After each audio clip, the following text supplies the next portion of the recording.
How to connect Macbook to monitor closed.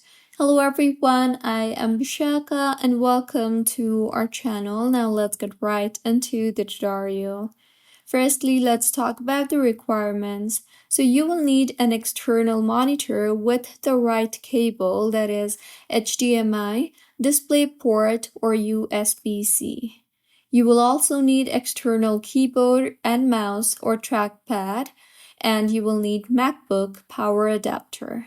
So now, plug in your monitor to your MacBook using correct cable or adapter and then wait until your MacBook detects the display. Further, connect your MacBook to its charger and then use either Bluetooth or wired USB. Make sure they are paired or connected before closing the lid. Now, close the MacBook lid.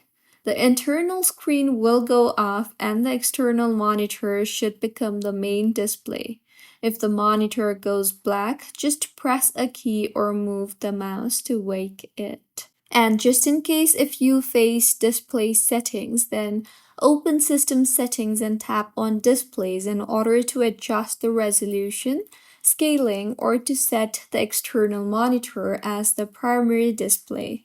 And if your MacBook does not wake the monitor after closing the lid, open and close the lid again or unplug or replug the monitor cable. So this is how you can connect MacBook to monitor closed. If you find this tutorial helpful, please like the video and do comment if you have any queries. Also, do subscribe to our channel for more helpful tutorials like this. See you on the next one.